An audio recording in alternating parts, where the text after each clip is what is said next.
عصابتان من امتی احرزهم اللہ من النار عصابۃ تغزو الہند وعصابۃ تکون مع عیسی ابن مریم او کما قال علیہ الصلوۃ والسلام۔ میرے محترم بزرگوں بھائیوں، اللہ رب العالمین کا فضل ہے، اس کا کرم ہے کہ اس نے ہم سب کو انسان بنایا، اشرف المخلوقات بنایا۔ پھر اس سے بڑا جو فضل ہوا، اس کا کرم ہوا کہ اس نے ہمیں مسلمان بنایا۔ پھر اس سے بڑھ کر اللہ رب العالمین نے ایک اور فضل فرمایا کہ ہمیں آقا مدنی صلی اللہ علیہ وسلم کی امت میں پیدا فرمایا۔ اللہ رب العالمین ہم لوگوں پر انعامات اور احسانات فرماتے رہے اور ہم برابر اللہ رب العالمین کی ناشکری کرتے رہے۔ چاہیے تو یہ تھا کہ ہم اللہ تعالیٰ کا شکر ادا کرتے کہ اللہ آپ نے ہمیں اشرف المخلوقات بنایا، انسان بنایا، اگر آپ چاہتے کوئی جانور بنا دیتے ہم کیا کر سکتے، لیکن اللہ نے انسان بنایا، ہمیں چاہیے تھا ہم شکر ادا کرتے، لیکن ہم برابر اللہ رب العالمین کی ناشکری کرتے ہیں۔ ناشکری یہی ہے، اگر ہم شکر ادا کر رہے ہوتے تو مسجدوں میں جگہ نہیں ہوتی۔ یہ نماز چھوڑ دینا، اللہ رب العالمین کے احکام چھوڑ دینا، یہ اللہ کی ناشکری ہے۔ اور اللہ تعالیٰ نے قرآن مجید کے اندر فرمایا کہ تم سب اللہ تعالیٰ کا شکر ادا کیا کرو تاکہ اللہ تعالیٰ نعمتوں کا اضافہ کرتے رہیں، اللہ تعالیٰ تمہارے اندر جو نعمتیں ہیں اور بڑھاتے رہیں۔ لیکن ہم ناشکری سے باز نہیں آئے، ہم نے دیکھا ہم نماز بھی چھوڑ دیتے ہیں، روزہ بھی چھوڑ دیتے ہیں، اللہ کے راستے میں مال خرچ کرنا بھی چھوڑ دیتے ہیں۔ یہ سب چیزیں جو ہم اللہ کے احکام چھوڑتے ہیں یہ اللہ کی ناشکری ہے، یہ اللہ کی ناشکری ہے، نافرمانی ہے۔ جیسا اللہ تعالیٰ کا حق تھا ہم سے ادا نہیں ہوا۔ اگر ہم اللہ کے شکر گزار بندے ہوتے، ہم ایک بار اللہ رب العالمین سے دعا کرتے، پھر دیکھتے ہماری زندگیوں کا رخ بدل جاتا، ہماری دعائیں فوراً قبول ہو جاتی۔ صحابہ کرام رضی اللہ عنہ اجمعین کے یہاں کیا تھا؟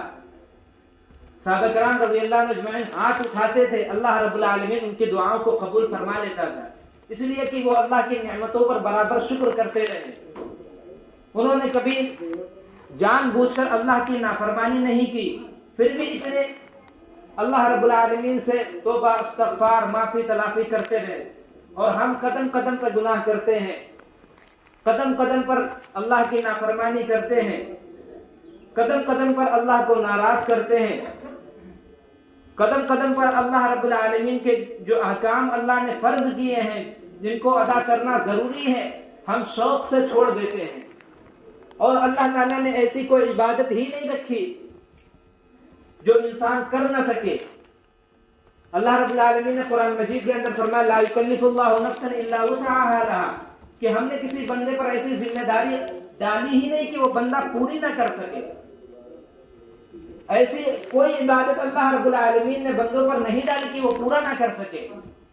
دنیا کے کام ہیں، جب تک ہم سیکھیں گے نہیں ہم نہیں کر سکتے، اس کے لیے محنت لگتی ہے، پیسہ خرچ ہوتا ہے، لیکن ہم جب نماز پڑھنے کے لیے آتے، اللہ کا حکم پورا کرنے کے لیے آتے، کون سا پیسہ لگتا ہے؟ اور اگر ہم دنیا کا کام کریں، مثلا اگر سائیکل انسان چلاتا ہے اس کے لیے بھی سیکھنا پڑتا ہے، لیکن دین کے بارے میں اللہ رب العالمین نے کیا فرمایا؟ الدین یسر، دین بہت آسان ہے۔ کسی شخص کے پاس دو ہاتھ نہ ہو لیکن وہ دین پر عمل کرنا چاہے وہ کر سکتا ہے، اگر آنکھیں نہیں ہیں اگر وہ دین پر عمل کرنا چاہتا ہے وہ دین پر عمل کر سکتا ہے، لیکن دنیا کا کوئی کام کر سکتا ہے؟ نہیں کر سکتا۔ اللہ نے دین اتنا آسان بنا دیا لیکن ہم نے خود اسے مشکل بنا دیا۔ اگر ہم دین پڑھتے، ہم دین سیکھ کر پڑھتے، یقیناً ہم دین کے سارے احکام پورے کر سکتے ہیں، اور صحابہ کرام رضی اللہ عنہ اجمعین نے پورے کیے ہیں۔ جو اللہ نے احکام فرض کیے ہیں ان کو کما حقہ ادا کیا ہے۔ اب ہماری ذمہ داری ہے کہ ہم بھی اللہ رب العالمین کے وہ حق پہچانیں اور پورا کرنے کی کوشش کریں۔ اسلام کے اندر اللہ رب العالمین نے دو عبادتیں رکھی ہیں، ایک جسمانی اور ایک مالی، دونوں عبادتیں ہیں، دونوں پورا کرنا ضروری ہے۔ جسمانی عبادت کیا ہے؟ جیسے ہم نماز پڑھتے ہیں، روزہ رکھتے ہیں، یہ ہمارے جسم کو تکلیف ہوتی ہے، یہ جسمانی عبادت ہے، اسے پورا کرنا ہی ضروری ہے۔ اور اللہ رب العالمین نے دوسری عبادت رکھی ہے مالی، جو مال سے ادا ہوتی ہے، جیسے زکوٰۃ ہے۔ اللہ رب العالمین نے اگر زکوٰۃ فرض کی ہے تو صاحب نصاب ہے، اسے زکوٰۃ ادا کرنی پڑے گی، اسے اللہ کے راستے میں مال خرچ کرنا پڑے گا۔ یہ دونوں عبادتیں، ہم کیا سمجھتے ہیں کہ نماز روزہ صرف عبادت ہے، ایک جسمانی عبادت ہوتی ہے، ایک مالی عبادت ہوتی ہے۔ اگر صاحب نصاب اس پر زکوٰۃ فرض ہے، اللہ کے راستے میں مال خرچ کرنا فرض ہے۔ اللہ رب العالمین نے جو حج فرض کیا ہے، اگر اس کے اوپر انسان کے اوپر حج فرض ہے، اسے ادا کرنا ضروری ہے۔ اگر بلا عذر وہ چھوڑ دیتا ہے، اللہ کے رب العالمین کے لیے وہ حج نہیں کرتا، یا صاحب نصاب ہے، مال اتنا ہے، وہ زکوٰۃ ادا نہیں کرتا، وہ گنہگار ہوگا۔ اللہ کے رسول صلی اللہ علیہ وسلم نے فرمایا، ایک حدیث کا مفہوم ہے کہ جس کے پاس مال ہو اور اللہ کے راستے میں خرچ نہیں کرتا، وہ شیطان کا بھائی ہے۔ وہ شیطان کا بھائی ہے جو جس کے پاس مال ہے پھر بھی کنجوسی کرتا ہے۔ یہ مال کس نے دیا؟ یہ مال اللہ رب العالمین نے دیا۔ جو صاحب نصاب ہے، اللہ رب العالمین نے اس پر حج فرض کیا ہے۔ قرآن کریم میں اللہ رب العالمین نے فرمایا وَلِلَّهِ عَلَى النَّاسِ حِجُّ الْبَيْتِ مَنِ اسْتَطَاعَ إِلَيْهِ سَبِيلًا، کہ لوگوں پر اللہ کا حق فرض ہے، جو اس کے گھر تک جانے کی استطاعت رکھتے ہیں، وہ ان کو چاہیے کہ حج کرے۔ یہ اسلام کے اصول ہیں، 5 بنیادی چیزیں جو اللہ رب العالمین نے فرمائی ہیں، رسول اکرم صلی اللہ علیہ وسلم نے حدیث میں بتائی ہیں۔ اگر یہ 5 چیزوں میں کسی بھی رکن کے اندر، کسی بھی ایک رکن کے اندر سستی آئی، غفلت آئی، یقین جانو ہم پورے اسلام پر عمل کرنے والے نہیں ہیں۔ وہ 5 چیزیں جو اللہ کے رسول صلی اللہ علیہ وسلم نے فرمایا، سب سے پہلے یہ کہ اللہ کو ایک جاننا، اللہ رب العالمین کو ایک جانا۔ دنیا کے اندر جتنی طاقتیں ہیں، اللہ کے برابر کوئی نہیں ہے۔ دنیا کے اندر جو حالات آتے ہیں وہ اللہ کی مرضی سے آتے ہیں، اور جیسے بھی حالات آ رہے ہیں وہ ہمارے اعمال کی وجہ سے آ رہے ہیں۔ سب سے پہلے یہ اللہ کو ایک جاننا، پھر نماز پڑھنا، روزہ رکھنا۔ یہ اسلام کے بنیادی 5 چیزیں جو اللہ رب العالمین نے بتائے، ہر مسلمان کے لیے ضروری ہے، لازم ہے کہ ان کو ادا کرے۔ وہ کسی حال میں بھی معاف نہیں ہے۔ 5 اسلام کے ستون ہیں، اسلام کی بنیاد اس پر قائم ہے۔ جو شخص ان 5 میں کسی رکن کے اندر سستی کرتا، غفلت کرتا، وہ گویا کہ اسلام سے نفرت کرتا ہے۔ وہ اسلام سے اس سے سچی محبت نہیں ہے، اسے دین سے سچی محبت نہیں ہے، اسے دنیا سے محبت ہے۔ وہ اللہ کو ایک نہیں جانتا، وہ اللہ رب العالمین کے باتوں پر اس کا یقین نہیں ہے، اسے رسول اکرم صلی اللہ علیہ وسلم کی باتوں کا یقین نہیں، اس لیے وہ سستی کرتا ہے۔ اس لیے ہمیں چاہیے کہ جو اللہ رب العالمین نے 5 بنیادی چیزیں بتائی ہیں، ہم اس میں کبھی غفلت نہ کریں، کبھی لاپرواہی نہ کریں۔ ہم اللہ کو ایک جانتے ہیں جس طرح اللہ کو رب مانتے ہیں، اسی لیے ہمارے لیے اس سے بھی زیادہ ضروری ہے ہمارے لیے کہ ہم نماز قائم کریں، روزہ رکھیں، زکوٰۃ ادا کریں۔ حج کا موسم چل رہا ہے، ہم اپنا حساب لگائیں، اپنے اندر جو مال ہے، ہمارے پاس جو مال ہے اس کا نصاب اکٹھا کریں کہ کہیں ہم پر حج فرض تو نہیں ہے۔ اگر حج فرض ہے ہم اسے فوراً ادا کریں، اس لیے ہمیں ادا کرنا ہی پڑے گا۔ اللہ کے رسول صلی اللہ علیہ وسلم نے فرمایا جس کے پاس مال ہو پھر بھی وہ حج نہ کرے تو وہ ہو سکتا ہے یہودی ہو کر مرے یا نصرانی ہو کر مرے۔ کتنی سخت وعیدیں رسول اکرم صلی اللہ علیہ وسلم نے بتائی ہیں، اور ہم ان چیزوں میں غفلت کرتے ہیں، لاپرواہی کرتے ہیں، ہم حج نہیں کرتے۔ اگر ہمارے پاس مال ہے ہم حج کے لیے جائیں، ہم اللہ رب العالمین کو نہیں دیکھ سکتے لیکن اللہ کے گھر کو تو جا سکتے ہیں۔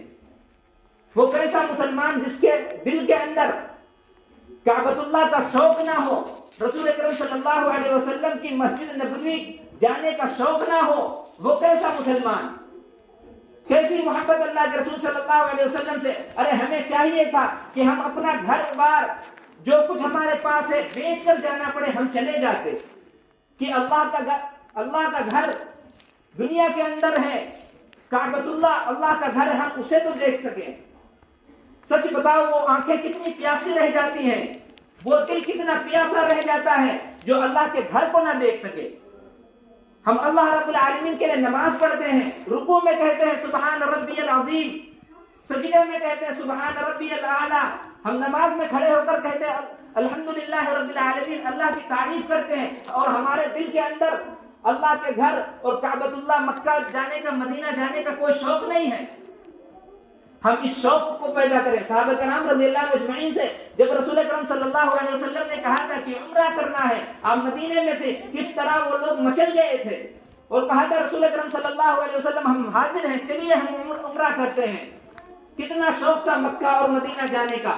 آج ہمیں باہر جانے کا شوق ہے، لیکن پیسہ کمانے کے لیے، مال کمانے کے لیے۔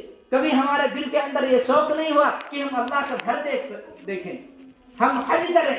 اگر ہمارے اندر اللہ کا گھر دیکھنے کا شوق ہوتا، حج کرنے کا شوق ہوتا، ہم اس کے لیے دعائیں کرتے۔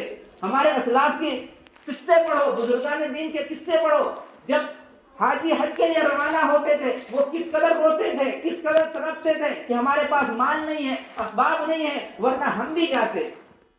ایسا بلک بلک کر روتے جس طرح بچے روتے ہیں ماں سے لپٹ کر، ویسے وہ بزرگان دین روتے تھے کہ ہم اللہ کے گھر کو جائیں، اللہ کا گھر دیکھ سکیں، رسول کرم صلی اللہ علیہ وسلم کی مسجد نبوی دیکھ سکے، آپ کی قبر اطہر دیکھ سکے۔ وہ کس طرح روتے تھے، اتنی محبت تھی، اتنا شوق تھا۔ اللہ رب العالمین نے ان کے یہ شوق دیکھ کر، ان کا یہ شوق دیکھ کر، جذبہ دیکھ کر، جب حاجی حج سے واپس آتے تو بعض حاجی ان سے فرماتے کہ ہم نے آپ کو مینا کے اندر دیکھا، ہم نے آپ کو مزدلفہ کے اندر دیکھا، ہم نے آپ کو مدینہ کے اندر دیکھا، ہم نے آپ کو مکہ کے اندر دیکھا، آپ یہاں ہیں۔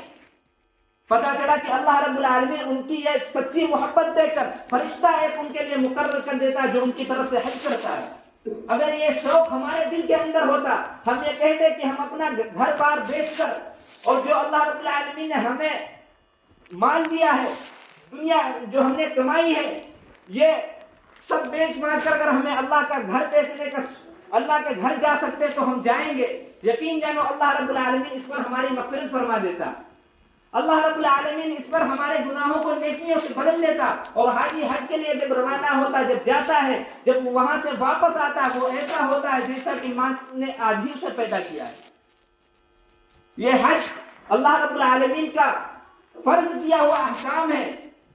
ہم اپنے اندر، دل کے اندر اس کا شوق پیدا کریں کہ اے اللہ اس وقت تک ہمیں موت نہ دینا، اس وقت ہمیں اس دنیا سے نہ اٹھانا جب تک ہم آپ کا گھر دیکھ نہ لیں۔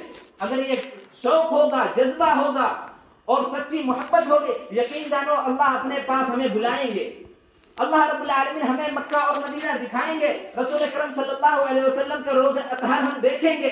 لیکن اس کے لیے میرے بھائیوں سچی محبت لگتی ہے، یہ جھوٹی محبت نہیں، یہ جھوٹے دعوے نہیں، جھوٹے نعرے نہیں۔